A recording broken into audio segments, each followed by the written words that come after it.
بەناوی خوای بەخشەندە میهرەبان بەڕێزان گوێ لە مامۆستا عەبدولستار بگرن بۆ ئەوەی عەرزەکەی پێشکەش بکە بۆ ئەوەی سنەڕۆکە پێشکەش بکە فەرموون.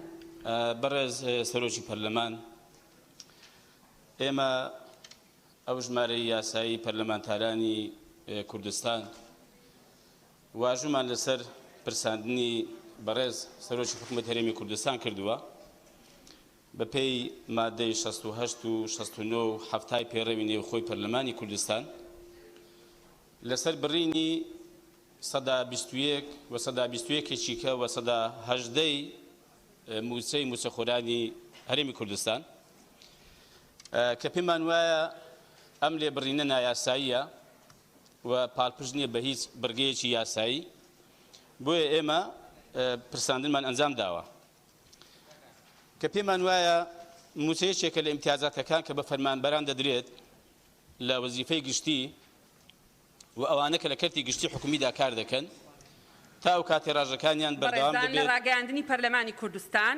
کامیرە بخەنە سەر مامۆستا عەبدولستار لەسەر ئێمەی لادەن.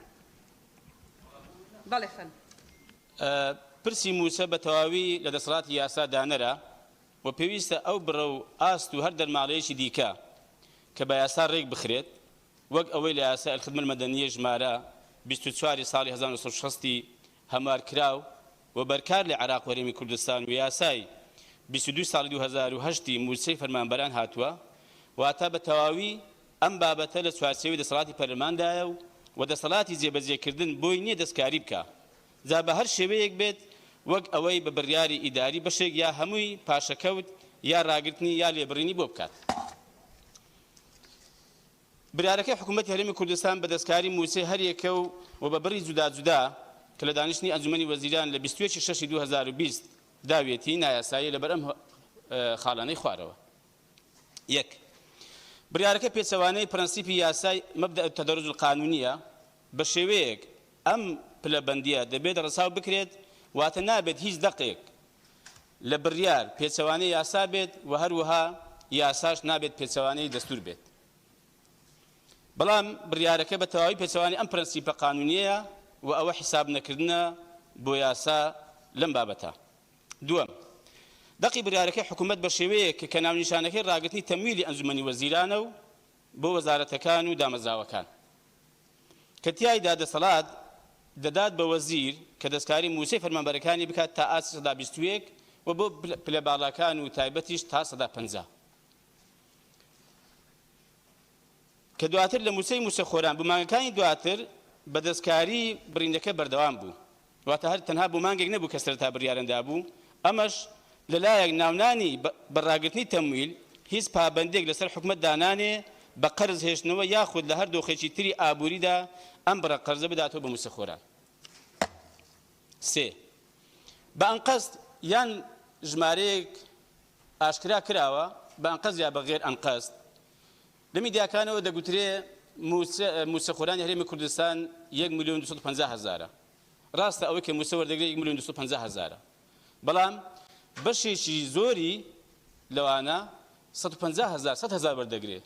ئەم پێم وایە ئەوەش بەڕاستی بە ئەنقەست بێ یان نا زۆرێکە لە پاساو هێنانەوە بۆ لێبڕینی موسە کە خەڵک وادێتە بەرچاوی کە ئەم 150,000 هیچی لە نیم ملیۆن یا ملیۆنێک کەمتر پارە وەرناگری بۆیە موسە بەش ناکە.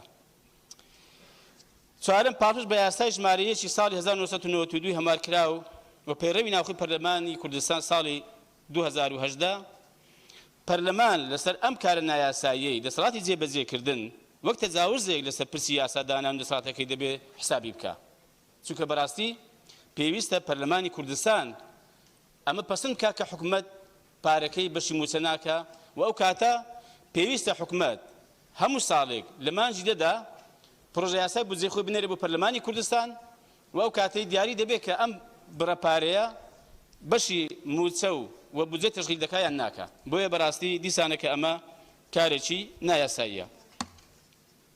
شەش، حکوومەت پرۆسەی بایۆمەتری ئەنجام داوە بۆ سەرجەم موسەخۆرانی ڕاستەقینە وەرزیاکردنەوەی لە بندیوار و تێچوویشی زۆریشی هەبووە بەڵام سەرکەوتوو نەبووە لە چارەسەرکردنی حاڵەتی بندیوار و موسەی ناڕاستەقینە. لە کاتێکدا حکومەت لە باتی کاردانە و بەرامبەر موچەخۆری ناڕاستەقینە و بندیوار و ئەوانەی دوو موچە سێ موچەی چوار موچەی نایاسایی هەیە لە جاتی ئەوە هاتووە بەڕاستی موچەخۆرانی ڕاستەقینە سزا داوە بە لێبڕینی سەدا 21 سەدا 21 و سەدا 18 و ئەم سێ مانگەش یعنی هەر سێ مانگەکەی زیاد یعنی نزیک بۆتەوە لە 6 ڕۆژ ئینجا موچەیەک دراوە کە ئەمە دەکا بەڕاستی زیاتر لە سەدا 50 موچە بردراوە. حەوت دەسەڵاتی جێبەجێکردن تا ئێستا بەردەوامە لە دابینکردنی موچە بۆ بندیواریان بۆ کەسانی دوو موچەیان بۆ پۆستی وەهمی یان پارەدارکردنی پرۆژەی وەهمی کە سەرجەم ئەمانە لە ڕووی یاساییەوە تاوانە و ناساوە بە تاوانی تەسهیل الاستیلا على ئەموال الدەولە کە بە تاوانێکی ئابروبەرانە المخل بالشرف بەرامبەر مافی گشتی دادەنرێت پاڵپشت بە مادەی 316 لە یاسا سزادانی عراقی بەرکار لە هەرێمی کوردستان کە ئەم ژمارە زۆرەی لە خەرج بۆ حکومەت زیاد کردووە برارێکی ناسایی پێدراوە. پرسانەکەمان بۆ سەرۆکی حکومەت لەبەر ئەم هۆکارانەیە و ئەم پرسیارانەمان هەیە. ئایا حکومەت چۆن بە بڕیارێکی کارژێری مافێکی بە یاسا دابینکرا و دەستکاری دەکات؟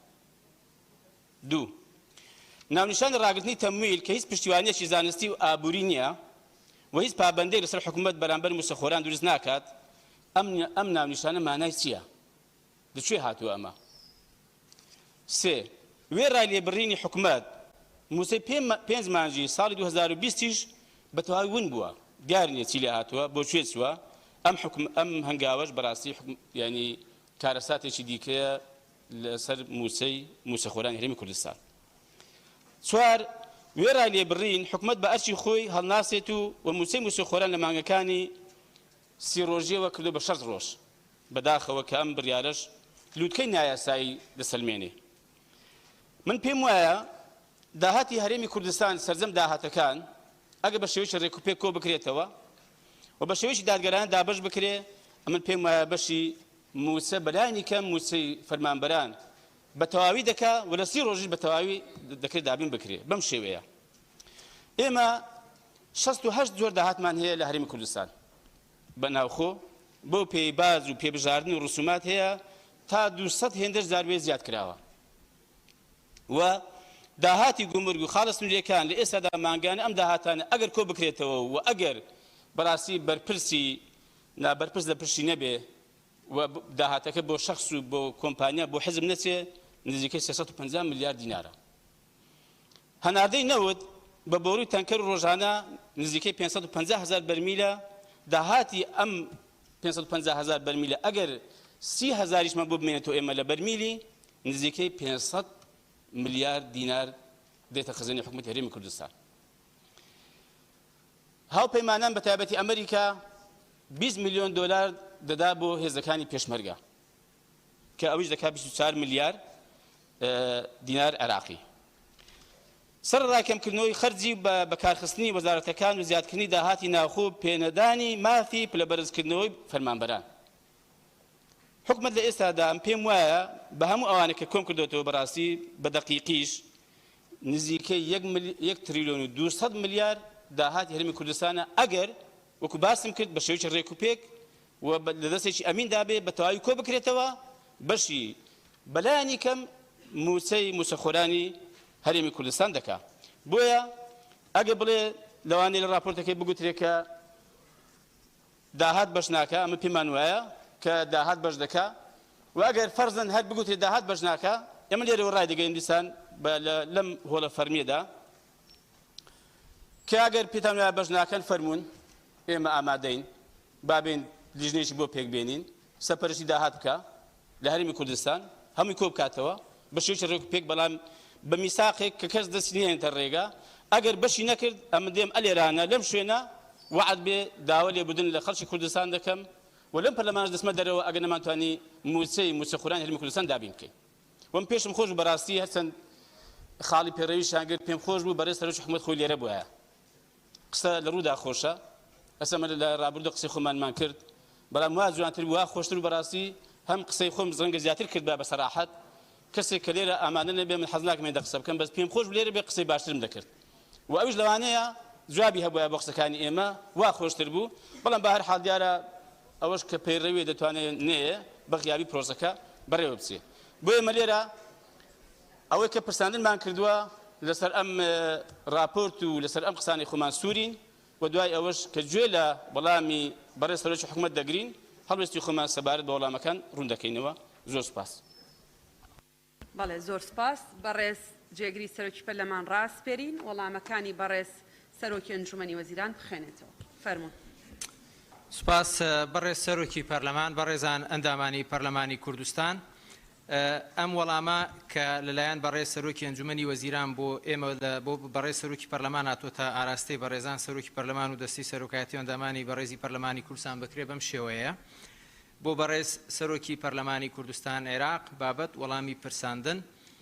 نووسراوتان سەبارەت بە پرساندن دەربارەی موچە بە ژمارە 43949 کە لە ڕێکەوتی 4 دەی 2020 بەدەستمان گەیشتووە بەم شێوەیە وەڵامەکەی دەخەینە ڕوو. بەڕێز سەرۆکی پەرلەمان، ئەندامانی بەڕێزی پەرلەمان، من سەرۆکی ئەنجومەنی وەزیرانی هەرێمی کوردستان بە نووسراوی ژمارە 1790 لە ڕێکەوتی 27/9 2020 بە پێی مادەی 66 لە پەیڕەوی ناوخۆی پەرلەمانی کوردستان کە داوای دانیشتنی پەرلەمانمان کرد بە مەبەستی خستنەڕووی چەند بابەتێکی گشتی بۆ گفتوگۆ. بە خۆشحاڵیەوە پەرلەمان لە ڕێکەوتی 5 دەی 2020 دانیشتنی ژمارە 8 تەرخان کرد بۆ ئەو بابەتە و لەم دانیشتنەدا راپۆرتێکمان پێشکەش بە بەڕێستان کرد کە ئەم تەوارانەی خوارەوەی لە خۆ گرتبوو. تەوەرەی یەکەم پرۆسەی چاکسازی، تەوەرەی دوام بارودۆخی دارایی هەرێمی کوردستان و دابەشکردنی موچە و پلانی ڕوبەڕووبوونەوەی قەیرانی دارایی، تەوەری سێیەم دۆخی تەندروستی و ڕوبەڕووبوونەوەی پەتای کۆرۆنا، تەوەری چوارەم پرسی گفتوگۆ و دانوستان لەگەڵ بەغدا. دوای خوێندنەوەی راپۆرتەکە دەرگای گفتوگۆ کرایەوە و بە شێوەیەکی ڕاستەوخۆ بۆ ماوەی چەند کاتژمێر لەگەڵ پەرلەمانتاران گفتوگۆ لەسەر گشتەوەرەکانی راپۆرتەکە کراو بە شێوەیەکی تێر و تەسەل وەڵامی پرسیاری ئەندامانی بەڕێزی پەرلەمانماندایەوە. هەروەها لە تەوەری دووەمی راپۆرتەکەدا کە تایبەت بوو بە بارودۆخی دارایی هەرێمی کوردستان و دابەشکردنی موچە و پلانی ڕوبەڕووبوونەوەی قەیرانی دارایی بە شێوەیەکی ڕاشکاوانە تیشکمان خستۆتە سەر قەیرانی دارایی و هۆکارەکانی و هۆکاری تەمویلکردنی 79% موچەی فەرمانبەرانی هەرێم بۆ ماوەی 2 مانگ کە هاوبابەتە لەگەڵ ناوەڕۆکی بابەتی پرساندنەکە. دووبارە وەکو وەڵامی پرساندنەکە دەیخینەوە ڕوو. تەوەری دووەمی راپۆرتەکەی بەڕێزیان ئەمە بووە: بارودۆخی دارایی هەرێمی کوردستان و دابەشکردنی موچە و پلانی ڕوبەڕووبوونەوەی قەیرانی دارایی وەک ئاگادارن لە سەرەتای ئەم ساڵەوە بەهۆی بڵاوبوونەوەی پەتای کۆرۆنا و دابەزینی نرخی نەوت لە بازاڕەکانی جیهاندا هەرێمی کوردستانیش وەک هەموو ناوچە و وڵاتانی دیکەی جیهان ڕوبەڕووی دۆخێکی سەختی ئابووری بووەوە. نەناردنی ئەو بەشە بودجەیی کە لەلایەن حکوومەتی فیدراالیەوە دەنێردرا بۆ چەند مانگێک دۆخەکەی زیاتر سەختتر کرد. ئێمە هەرزوو هەوڵماندا پلانێک بۆ ڕوبەڕووبوونەوەی ئەم قەیرانە دابنین بە ئاراستەی کەمکردنەوەی خەرجیەکان و زیادکردنی داهات کە بەشێک لە تەوەری چاکسازیەکان کە لە سەرەتای ئەم راپۆرتەدا خرانە ڕوو. بێگومان ئەم قەیرانە داراییە زیاتر هانمان دەدات لەسەر درێژەدان بە جێبەجێکردنی پرۆسەی چاکسازی و هەوڵدان بۆ کەمکردنەوە و سنووردارکردنی کاریگەریە نەرێنیەکانی قەیرانی دارایی لە ڕێگای کارکردن لەسەر کارنامەی کابینەی نوێیەم بۆ هەمەجۆرکردنی سەرچاوەکانی داهات و پشتنەبەستن بە تاکە سەرچاوەیەک و گرنگیدان بە کەرتەکانی وەک کشتتوکاڵ و پیشەسازی و گەشتوگوزار و پێشکەشکردنی ئاسانکاری پێویست بۆ بەرهێنانی ناوخۆیی و بیانی. لە سەرەتای دروستبوونی ئەم قەیرانەدا هەموو هەوڵێکمان داوە بۆ دابینکردنی موچەی موچەخۆرانی هەرێمی کوردستان کە لە ماوەی دەستبەکاربوونی کابینەی نوێیەمدا توانیمانە تا ئێستا 12 موچە دابش بکرێ و لەم ماوەیەدا تەنیا 2 موچە داکەوتووە. ئەمەش بەهۆی نەناردنی بەشە بودجەی هەرێم بۆ مانگەکانی 5 و 6 و 7 لەلایەن حکوومەتی فیدراالیەوە بەهۆی کەمکردنەوەی تەمویلکردنی موچە لەلایەن حکوومەتی فیدراالی و ئەو دۆخە سەختە ئابووریەی کە هەموو جیهانی گرتەوە بەهۆی بڵاوبوونەوەی پەتای کۆرۆنا و دابەزینی نرخی نەوت و قەدەغەی هاتوچە و دابەزینێکی زۆرتری ڕێژەی داهاتی ناوخۆیی کە هەمووی بۆ دۆخێکی نائاسایی و ئەنجومەنی وەزیران بە ناچاری بڕیاریدا بە پێی توانا و داهاتی بەردەست موچە دابش بکە و 2 موچە بە تەمویلکردنی 79% بدات. ئەم دۆخە سەختە داراییە دۆخێکی نەخوازراوە و حکوومەتی هەرێم دروستی نەکردووە و تەنیا تایبەتیش نییە بە ناوچە و هەرێمی ئێمە بەڵکو نزیکەی هەموو جیهانی گرتووەتەوە. بۆیە دەبێت بە ناچاری خۆمان لەگەڵ ئەم دۆخە سەختە بگونجێنین. لە هەمان کادا حکوومەتی هەرێم هەموو هەوڵی خۆی داوە بۆ ئەوەی بەو داهات و توانادارایی لە بەردەستیدایە و لە ڕێگەی ڕێخستنەوەی موچەی فەرمانبەران و کەمکردنەوەی خەرجەکانی حکوومەت و جێبەجێکردنی یاسای چاکسازی ئەم قۆناغە سەختە تێپەڕێنین. سپاس بۆ بەڕێستان. بەڕێز مامۆستا عەبدولستار هەر بە گوێرەی مادەی 71 بڕگەی یەکەم خاڵی 2 جەنابەت بۆ تێ 3 دقەیتر لەسەر ئەو وەڵامە قسە بکەین. بەڕێز سەرۆکی پەرلەمان، وەڵاهی ئەوەی کە باس کرا ینی راپۆرتێکی زۆر کورت و پخت بوو. ئێمە پێمان وابوو وەڵامی پرسیارەکەی ئێمە تێدا بێت کە نایاساییە کە 121 و 121 و 118 و 6 ڕۆژدارێک مستەدا بەش کراوە. بەڕاستی وەڵامی ئەو پرسیاری ئێمە تێدا نەبوو. بۆیە من هیچ بە کورتی دێڵێم ئێمە بەڕاستی مقتەنیعنین بەم وەڵامە و لێرەوەم داوا دەکەم کە بچینە سەر پرۆسەی دەنگدان لەسەر لێسەندنەوەی متمانە لە سەرۆکی حکوومەت، چونکە وەڵامەکەی بڕوا باوەڕ پێکراونی بۆ ئێمە و دەبوو بەڕاستی باسی ئەوە بکە کە ئایا ئێمە کە دەڵێن ئەمە نایاساییە دەبوو بەڕاستی بەڕێزیان ئاماژە بۆ بکە کە یاسایە لەبەر ئەم هۆکارانە. بەس باسی هۆکارەکان کراوە کە قەیرانی دارایی دروست بمەش دەزانین قەیرانی دارایی هەبوو، دەزانین ینی نەخۆشی کۆرۆنا هەبووە، دەزانین کێشەی بۆ اقتصاد و ئابووری و ئاڵوگۆڕی بازرگانی و ش دروست کردو، بەڵام بەڕاستی وەڵامی پرسیاری ئێمە نەبوو. سپاس بۆ بەڕێستان. بەڕێزان ئەندامانی پەرلەمان، ئێمە جارێ لە ناو مادەیەکی دیاریکراوین کە گفتوگۆیەکە لە نێوان پرسێنەر و پرسێنراوە، نەگەیشتوینەتە سەرەوەی دەرفەت بدەین بۆ ئەندامە بەڕێزانەی پەرلەمان کە ناوی خۆیانیان پێشتر تۆمار کردووە بۆ قسەکردن. ئێستا دەچینە سەر دۆسیەی دووەم. ئێمە تێگەیشتین بەڕێز مامۆستا عەبدولستار مقتەنیع نییە و ئەوێ بچێتە مادەیەکی تری پەیڕەوی، بۆیە دەچینە سەر پرساندنی دووەم یان دۆسی پرساندنی دووەم کە بەڕێز دکتۆر شێرکۆ جەودەت مستەفا پێشکەشی کردووە. بەڕێزان ئەندامانی پەرلەمان، ئاماژە بە بڕگەی یەکەم لە مادەی 73 لە پەیڕەوی ناوخۆی پەرلەمانی کوردستان ئەو ئەندامەی داوای پرساندنی کردووە ئەتوانێت لە هەر قۆناغێک لە قۆناغەکانی پرساندن بە ڕەزامەندی ئەو ئەندامانەی واژۆیان کردووە داوای پرساندنەکە بکشێنێتەوە. لە هیچ شوێنێکی ئەم پەیڕەوەیە باز لەوە نەکراوە ئەگەر پرسێنەر بایکۆتی دانیشتنەکەی کرد پرۆسی پرساندنەکە چی لێ دێ. بۆ ئێمە ئێعتیماد لەسەر بڕگەی یەکەمی مادەی 73ەکەین بەڕێز دکتۆر شێرکۆ و لەگەڵ فراکسیۆنەکەی کە بایکۆتیان کردووە ڕەزامەندی ئەو ئەندامە بەڕێزانی پەرلەمانی وەرنەگرتووە کە واژۆیان لەگەڵ کردووە. بۆیە پرۆسەکە بەردەوام دەبێ.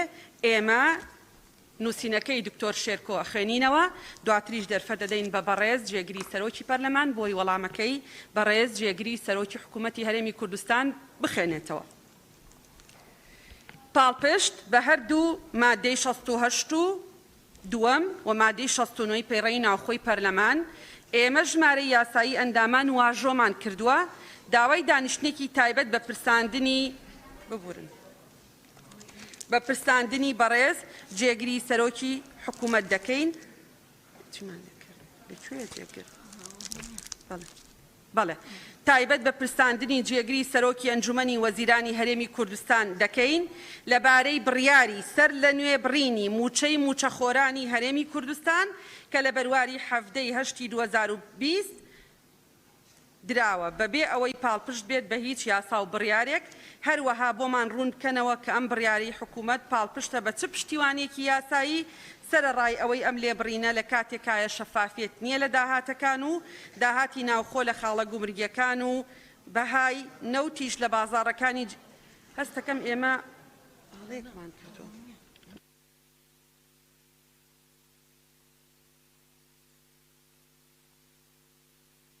لائحەکەی بەڕێز جێگری سەرۆک وەزیران دکتۆر کازم تەقدیمی کردووە. لەبەرەوە ئێستا دەرفەتە دەین بە دکتۆر کازم بۆ ماوەی 15 دقە قسە بکات لەسەر پرساندنی بەڕێز جێگری سەرۆک وەزیران دەتوانێت بێتە ئێرش و داوا لە ڕاگەیاندنی شەکەم کە کامێرە بخەنە سەر بەڕێز سەرۆکی فراکسیۆنینەوەی نوێ دکتۆر کازم لە کاتی قسەکانیە. فەرموون ئەتوانی لە شوێنی خۆت ئەشتوانی بێتە ئێرە. ئازادی جەناب. هاوڕێ بێدەنگ بە. بەڵێ فەرموون. بەڕێز سەرۆکی پەرلەمان، دیارە پێویستم بە 15 دقە نییە لە بەرەوەی حکوومەت خۆی لێرە نییە تاوەکو پرسیارەکانی ئاڕاستەکەین، تەنها سەرنجی خۆمان وەکو ئەوە دەرەبڕین لەسەر ئەو بابەتی پرساندنە.